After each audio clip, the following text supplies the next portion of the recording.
Assalamualaikum warahmatullahi wabarakatuh. Kembali lagi di channel Bagong Cerpen. Untuk kisah kali ini saya akan membawakan sebuah cerita yang berjudul Kembali Setelah 40 Hari Hilang di Kerajaan Jin. Sebelum kita lanjut ke ceritanya, tekan dulu tombol like video ini. Dan jangan lupa tekan juga tombol subscribe channel ini. Nyalakan juga lonceng notifikasinya agar tidak ketinggalan cerita-cerita lainnya dari channel ini. Dan seperti apa untuk kisah kali ini, langsung saja kita masuk ke ceritanya.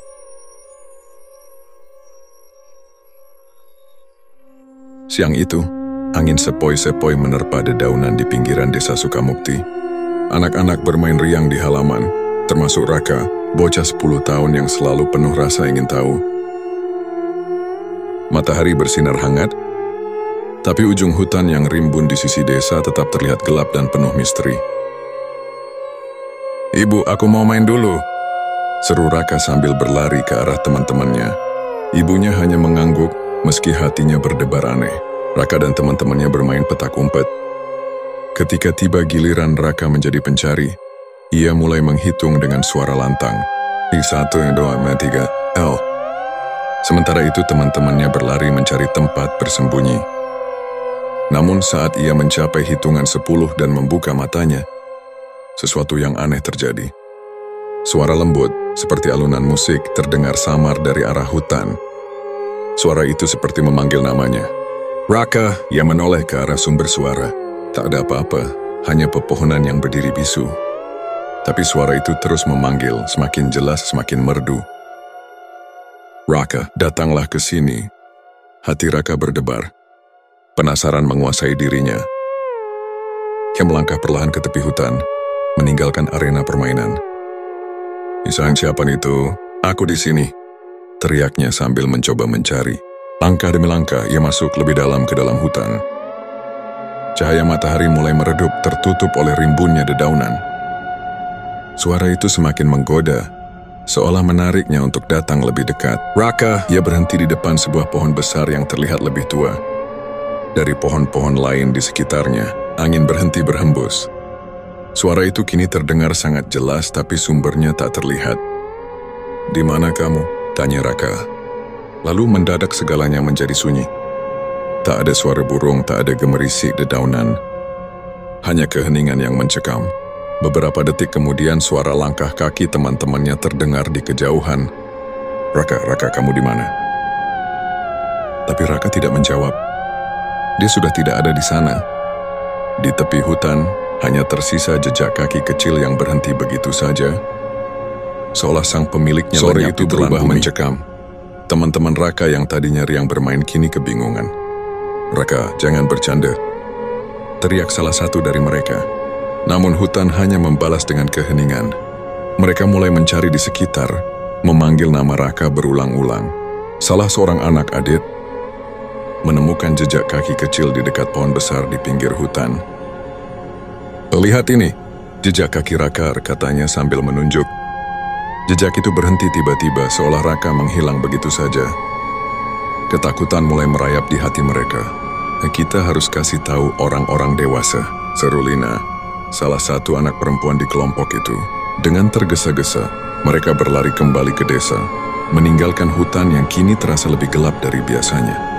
"Ibu, Raka hilang di hutan," Adit berteriak dengan napas tersengal, wajahnya penuh kecemasan. Ibu Raka yang sedang memasak langsung menghentikan kegiatannya. Apa maksudmu? Hilang di mana, Kak?" tanyanya panik. "Dia tadi dengar suara dari hutan. Kami pikir dia cuma bercanda, tapi kami nggak bisa nemuin dia lagi," jelas Adit terbata-bata. Tanpa pikir panjang, Ibu Raka memanggil tetangga. Dalam hitungan menit, beberapa pria dewasa berkumpul, membawa senter dan parang. "Kita cari sekarang sebelum gelap," kata Pak Wira. Kepala dusun memimpin rombongan. Langit mulai memerah, tanda senja tiba. Tim pencari memasuki hutan dengan langkah waspada.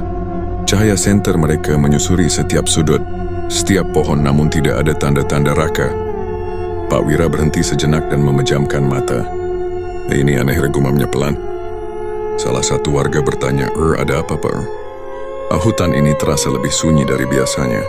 Bahkan tidak ada suara binatang," jawab Pak Wira dengan nada serius. Tiba-tiba, Dari arah lain, salah satu pencari berteriak, "Rau Pak, ke sini." Saya nemu sesuatu. Semua orang bergegas ke arahnya. Di tanah, mereka menemukan sandal kecil milik Raka. Tergeletak di dekat pohon besar yang tadi ditemukan oleh teman-temannya. "Ini sandalnya?" Ibu Raka hampir jatuh pingsan, tapi jejak kaki Raka berhenti di situ. Tidak ada yang mengarah lebih dalam. Hutan seakan menelan jejak itu. "Dia nggak mungkin jalan tanpa jejak," kata salah satu warga dengan wajah bingung. Pak Wira menatap sandal itu dalam-dalam. Lalu berkata, "Berarti kita harus bawa orang pintar. Ini bukan kejadian biasa." Pencarian terus dilakukan hingga malam, tetapi tetap tidak ada hasil. Ibu Raka duduk di depan rumah, menangis tanpa henti. Sementara itu, para warga berkumpul di balai desa, membicarakan kemungkinan bahwa Raka telah diambil oleh penghuni hutan. "Kalian tahu cerita tentang pohon besar di pinggir hutan itu, kan?" "Wes," kata seorang warga tua. "Konon, itu tempat tinggal para makhluk halus. Anak kecil yang mendekat biasanya akan dibawa." Pak Wira mencoba menenangkan meski hatinya ikut diliputi kecemasan. "Kita jangan berpikir buruk dulu. Besok kita akan minta bantuan dari tim Sarda." Namun di dalam hati semua orang tahu, kehilangan Raka bukan sekadar kecelakaan biasa. Pagi itu suasana desa Sukamukti dipenuhi oleh keresahan. Sejak hilangnya Raka, warga desa berbondong-bondong berkumpul di balai desa. Pak Wira, kepala dusun, telah menghubungi pihak berwenang untuk meminta bantuan. "Kita sudah lapor polisi dan tim SAR. Mereka akan datang pagi ini," ujar Pak Wira, mencoba menenangkan Ibu Raka yang terlihat semakin putus asa. Ketika tim SAR dan beberapa polisi tiba, mereka langsung memulai pencarian. Dengan membawa anjing pelacak, mereka menyisir kawasan hutan di mana jejak Raka terakhir terlihat.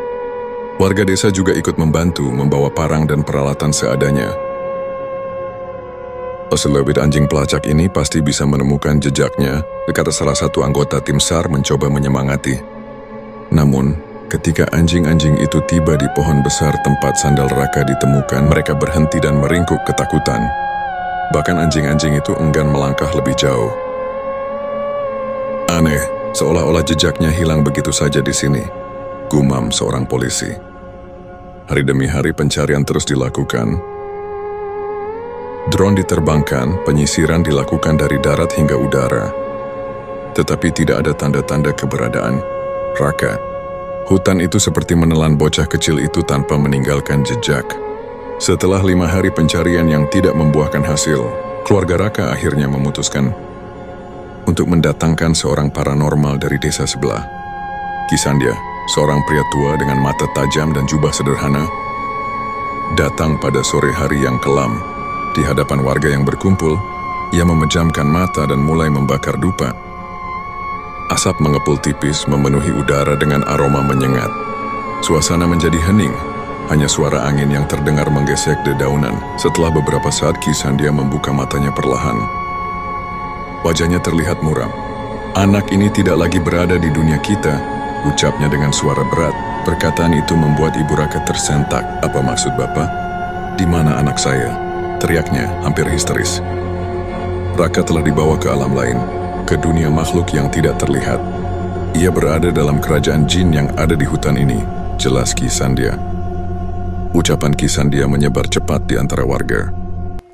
Mereka mulai berbisik-bisik, membicarakan kemungkinan bahwa Raka telah menjadi korban penghuni hutan yang sering disebut-sebut dalam cerita rakyat. "Kalian ingat pohon besar itu? Bukankah dulu ada cerita bahwa pohon itu tempat tinggal jin?" tanya seorang warga tua. "Banner, mungkin kita telah mengusik mereka," tambah yang lain dengan suara penuh ketakutan. Pak Wira yang biasanya tegas dan rasional akhirnya bicara. "Kita tidak boleh menyerah. Kita lanjutkan pencarian, tapi juga harus menghormati alam ini. Malam ini kita adakan doa bersama untuk Raka." Hari berganti minggu dan pencarian semakin melelahkan. Tim SAR mulai menarik diri. Polisi menganggap kasus ini sebagai round orang hilang, dan masyarakat desa mulai menerima kenyataan pahit. Raka mungkin tidak akan kembali. Namun, di hati Ibu Raka ia tetap berharap. "Anakku pasti kembali," katanya lirih setiap malam, memeluk baju kecil Raka yang tersisa. Di sudut lain desa, Kisandia berkata kepada Pak Wira dengan nada serius, "Kalau dia kembali itu bukan tanpa alasan. Jin tidak mengembalikan seseorang begitu saja. Ada sesuatu yang ingin mereka sampaikan. Seminggu telah berlalu sejak Raka menghilang. Hutan itu menjadi tempat penuh teka-teki yang kini ditakuti warga.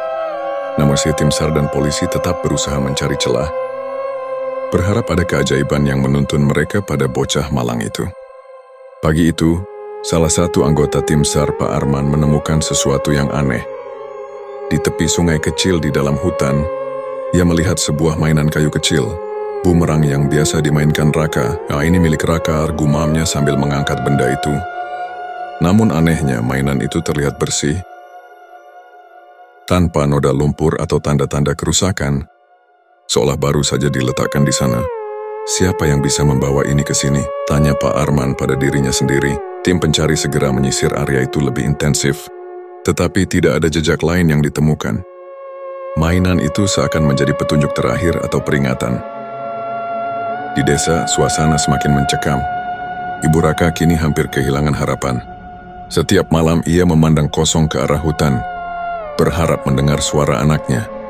Di tengah malam yang sunyi, seorang warga desa, Pak Karman, datang ke balai desa dengan wajah pucat. Saya melihat bayangan anak kecil di pinggir hutan tadi, katanya dengan suara gemetar. Oh, siapa itu benar, Raka? Tanya Pak Wira dengan nada tegas. Saya memang tidak tahu, tapi dia berdiri di bawah pohon besar itu. Waktu saya panggil, dia menghilang begitu saja. Keesokan harinya, Kisan dia kembali dipanggil. Kali ini ia membawa sebuah kain putih dan kendi kecil berisi air kembang.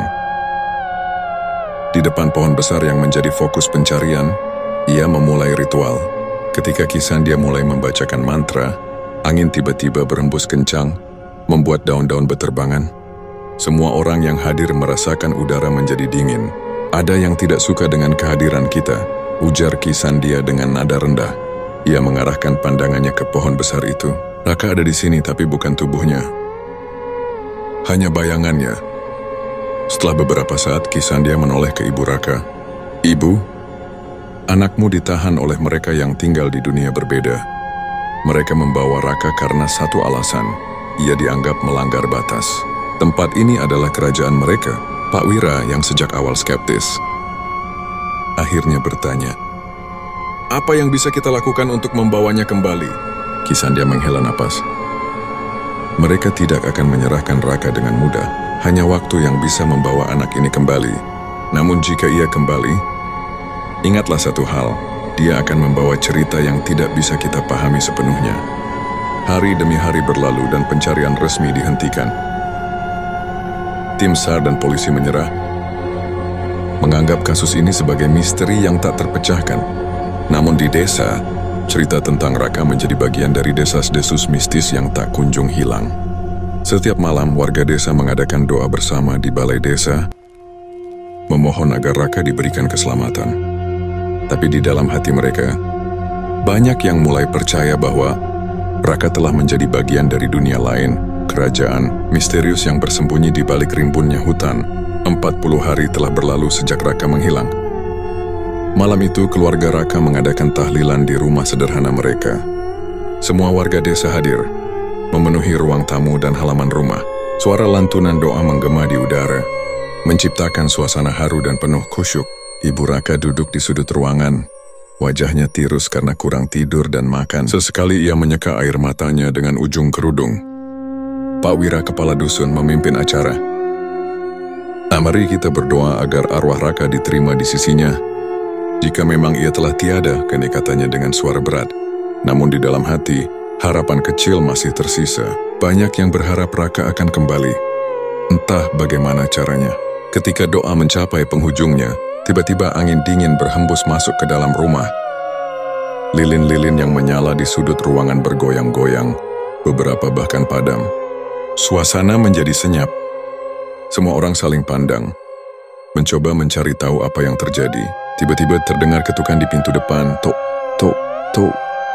Warga yang berkumpul terdiam. Tidak ada yang berani bergerak.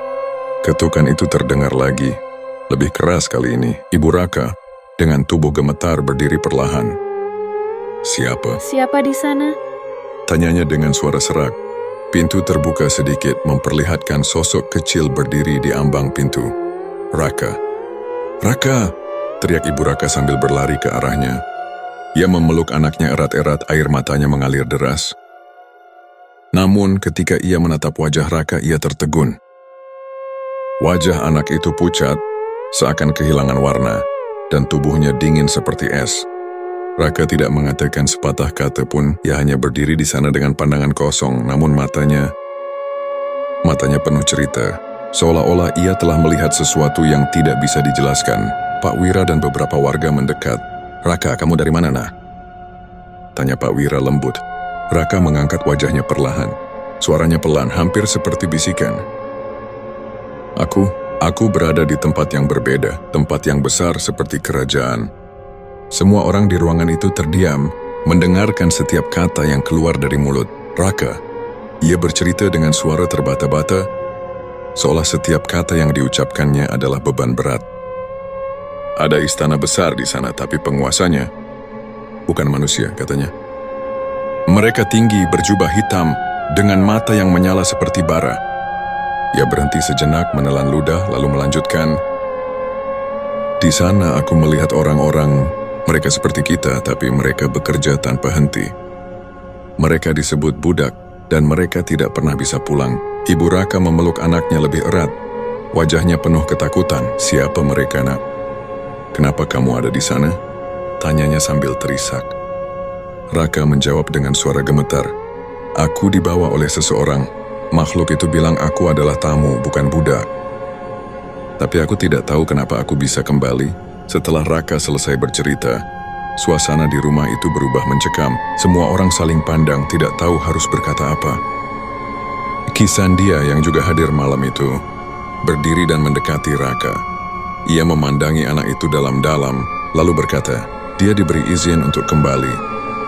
Tapi ini bukan akhir dari cerita. Apa yang sebenarnya terjadi pada Raka? Semua orang bertanya-tanya, tapi tidak ada yang berani mencari tahu lebih dalam. Setelah suasana kembali tenang, Ibu Raka menuntun anaknya duduk di tengah ruangan. Semua mata tertuju pada bocah itu. Wajah-wajah penuh harap kini berubah menjadi campuran rasa lega dan ngeri. Raka masih terlihat seperti dirinya, tapi ada sesuatu yang berbeda. Caranya memandang seolah ia menyimpan rahasia besar yang sulit diungkapkan. "Raka, apa yang kamu makan selama di sana?" tanya Pak Wira dengan nada hati-hati. Raka menggeleng pelan. "Aku tidak makan, tapi aku tidak pernah merasa lapar. Pemberwasa hanya memberi aku air, rasanya manis, seperti madu. Tapi setiap kali aku minum, aku merasa semakin berat untuk bergerak." Ketika desakan pertanyaan dari warga terus mengalir, Raka mulai berbicara lebih banyak. Mereka memanggil tempat itu Kerajaan Bayangan. Di sana, waktu tidak berjalan seperti di sini. Aku merasa seperti tinggal berbulan-bulan, tapi mereka bilang aku baru sehari di sana. Ia melanjutkan, orang-orang yang ada di sana, mereka bukan manusia tapi mereka terlihat seperti kita. Hanya saja mata mereka merah, dan mereka tidak pernah berbicara kecuali diperintah. Suara Raka mulai gemetar. Aku bertanya pada salah satu dari mereka, kenapa mereka tidak pulang? Dia bilang mereka adalah budak. Budak dari orang-orang yang menyerahkan mereka ke kerajaan itu. Mendengar cerita itu, Kisandia berdiri dari tempat duduknya. Wajahnya serius, lebih serius dari biasanya. Raka telah melihat sesuatu yang tidak seharusnya dilihat oleh manusia. Ini bukan pengalaman biasa. Kerajaan yang dia bicarakan adalah alam jin. Pak Wira mengangguk perlahan, mencoba mencerna kata-kata Kisandia. Tapi kenapa Raka bisa kembali? Apa itu artinya mereka tidak mau menahannya? Kisandia menggeleng. Tidak, mereka membawanya bukan untuk ditahan selamanya.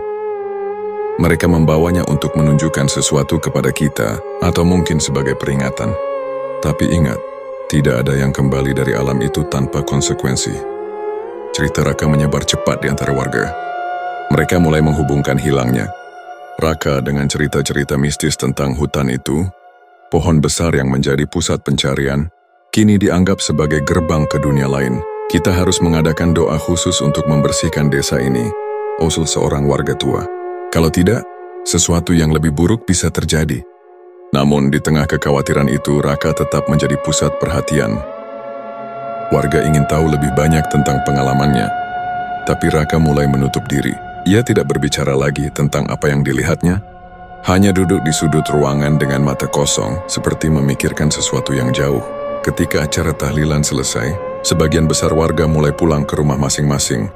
Namun sebelum mereka benar-benar pergi, Raka berkata pelan, tapi cukup jelas untuk didengar semua orang. Mereka bilang ini belum selesai. Mereka akan datang lagi. Kata-kata itu membuat semua orang membeku. Ki Sandia mendekati Raka dan meletakkan tangannya di bahu anak itu. Kita harus siap, katanya tegas. Di luar rumah, angin dingin kembali berhembus, membawa suasana mencekam yang sulit diabaikan. Keesokan harinya, suasana rumah keluarga Raka masih diliputi keheningan. Ibu Raka terus memperhatikan anaknya, memastikan ia makan dan istirahat dengan cukup. Namun Raka tidak banyak bicara. Ia hanya duduk di sudut ruangan, menatap keluar jendela dengan pandangan kosong. Raka, kamu harus cerita ke ibu. Apa yang terjadi selama kamu hilang? Tanya ibunya lembut sambil mengelus kepala anaknya. Raka diam sejenak lalu berkata pelan, mereka tidak jahat, Bu, tapi tempat itu bukan untuk kita. Malam harinya, Ki Sandia datang ke rumah untuk berbicara dengan Raka.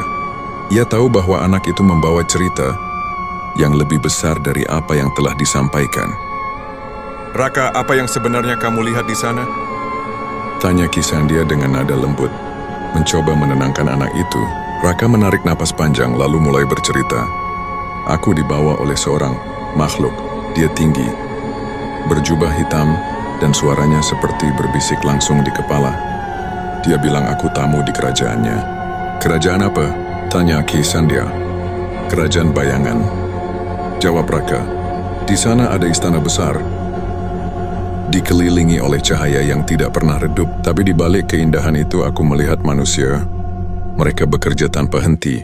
Mereka membawa batu, mengurus taman, tapi wajah mereka seperti tidak punya kehidupan. Ki Sandia terdiam mendengar cerita itu.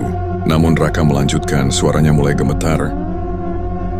Aku bertanya kepada salah satu dari mereka, kenapa mereka ada di sana? Dia bilang mereka adalah budak pesugihan. Orang-orang yang menyerahkan diri mereka atau keluarganya untuk kekayaan. Setelah mereka mati, jiwa mereka tidak bebas. Mereka menjadi pelayan di kerajaan itu. Wajah Ibu Raka memucat mendengar penjelasan anaknya. Tapi kenapa mereka membawa kamu, Nah? Kamu bukan bagian dari itu. Raka menunduk lalu menjawab dengan pelan. Mereka bilang aku bukan untuk ditahan. Mereka hanya ingin aku melihat supaya aku bisa memberitahu kalian bahwa semua itu nyata. Ki Sandia menatap Raka dengan serius. Raka, apa yang mereka katakan sebelum kamu kembali ke sini? Raka mengangkat wajahnya, matanya penuh ketakutan. Mereka bilang, ini belum selesai. Mereka ingin lebih banyak orang tahu tentang mereka. Mereka ingin manusia berhenti bermain-main dengan dunia mereka. Setelah cerita itu selesai, suasana di rumah berubah tegang. Ibu Raka memeluk anaknya erat, sementara Ki Sandia termenung, mencoba memahami pesan yang disampaikan. Namun malam itu sesuatu yang aneh terjadi. Ketika keluarga Raka tidur, suara langkah kaki terdengar di luar rumah.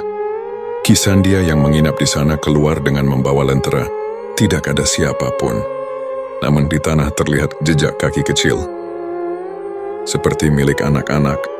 Tapi jumlahnya terlalu banyak. Ini bukan hanya tentang Raka, gumam Ki Sandia. Mereka ingin kita memahami sesuatu yang lebih besar. Kisah kembalinya Raka dan pengakuannya menyebar cepat di seluruh desa. Masyarakat yang sebelumnya lega mendengar kabar Raka kembali, kini diliputi rasa takut. Setiap sudut desa dipenuhi bisikan tentang kerajaan bayangan dan budak pesugihan. Jadi benar, pesugihan itu ada, bisik seorang warga di warung kopi. Dan mereka tidak hanya mengambil jiwa, mereka juga bisa membawa orang yang masih hidup, yang lain mengangguk dengan wajah tegang. Kita harus berhati-hati. Jangan-jangan ada gerbang ke dunia mereka di hutan itu. Di sisi lain, beberapa warga mulai saling mencurigai. Bagaimana kalau di antara kita ada yang terlibat pesugihan? Bukankah Raka bilang budak-budak itu berasal dari manusia? Kata seorang pria tua dengan suara berbisik. Benar juga. Bisa saja ada yang diam-diam membuat perjanjian dengan makhluk itu, tambah seorang ibu. Desas-desus ini membuat suasana desa semakin mencekam. Warga yang sebelumnya akrab satu sama lain kini mulai menjaga jarak. Pak Wira, kepala dusun, segera mengadakan pertemuan di balai desa.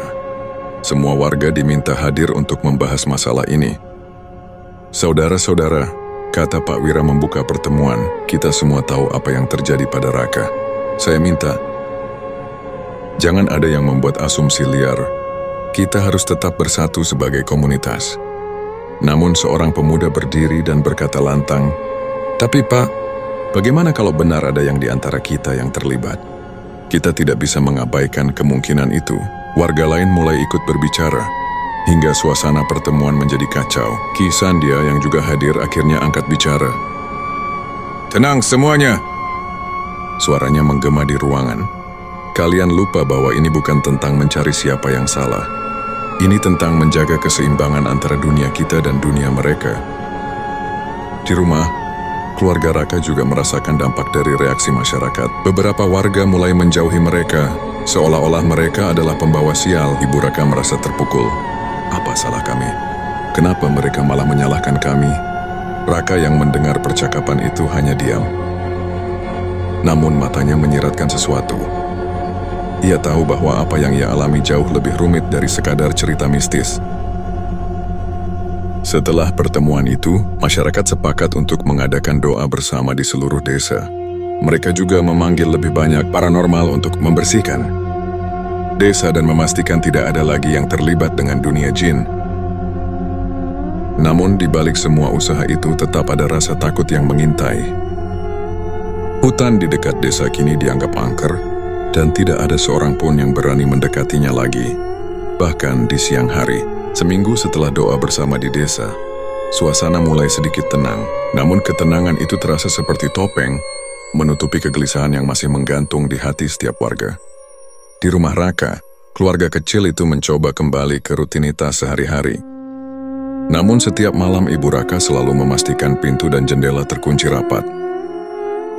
Ayah Raka berjaga hingga larut dengan membawa parang, seolah-olah ancaman bisa datang kapan saja. Sementara itu Raka sering terbangun di tengah malam, memandangi jendela kamarnya. Seakan ada sesuatu di luar sana yang memanggilnya kembali. Malam itu Raka kembali bermimpi tentang kerajaan bayangan. Ia berdiri di tengah istana, dikelilingi cahaya pucat yang menyilaukan. Makhluk berjubah hitam yang dulu membawanya muncul di hadapannya. "Kamu sudah kembali ke dunia manusia," kata suara itu bergema langsung di kepalanya. "Tapi ini belum selesai. Kami akan menuntut apa yang menjadi milik kami." Raka terbangun dengan napas tersengal. Ia menoleh ke jendela dan mendapati bayangan tinggi berdiri di luar. Memandang langsung ke arahnya, mata makhluk itu merah menyala. Keesokan harinya, warga desa dikejutkan oleh hilangnya beberapa hewan ternak. Jejak kaki yang tidak biasa ditemukan di sekitar kandang, seperti jejak kaki manusia, tapi terlalu besar dan dalam. "Ini pasti ulah mereka," seru salah satu warga dengan panik. "Makhluk itu tidak puas hanya membawa Raka." Warga mulai berjaga-jaga setiap malam, menyalakan obor di setiap sudut desa, tapi ketegangan terus meningkat. Beberapa orang mengaku mendengar suara aneh dari hutan, seperti bisikan-bisikan yang memanggil nama mereka. Sementara itu Raka mulai menunjukkan perubahan yang mengkhawatirkan. Ia sering termenung, tidak banyak berbicara, dan tatapannya kosong. Bahkan, ia beberapa kali ditemukan berdiri di depan pintu rumah pada malam hari, memandangi hutan di kejauhan. "Raka, kamu kenapa?" tanya ibunya dengan cemas. "Aku harus kembali," bisiknya. "Kalau tidak, mereka akan mengambil lebih banyak." Malam itu keluarga Raka terbangun oleh suara keras. Mereka menemukan Raka berdiri di depan pintu, memegang kertas dengan tulisan yang ia buat sendiri. "Ini pesan mereka," katanya dengan suara datar. Kertas itu bertuliskan, "Yang memberi harus membayar, jangan lupakan janji kalian." Sebelum mereka sempat mencegahnya, Raka membuka pintu dan melangkah keluar. Angin dingin berhembus membawa aroma tanah basah dari hutan. "Raka, jangan pergi," teriak ibunya. Namun langkah Raka semakin cepat menuju kegelapan. Di kejauhan, suara seperti nyanyian merdu terdengar, seolah-olah memanggilnya kembali. Keesokan paginya desa gempar. Raka menghilang lagi. Pencarian dilakukan, tapi kali ini semua orang tahu. mereka tidak akan menemukannya.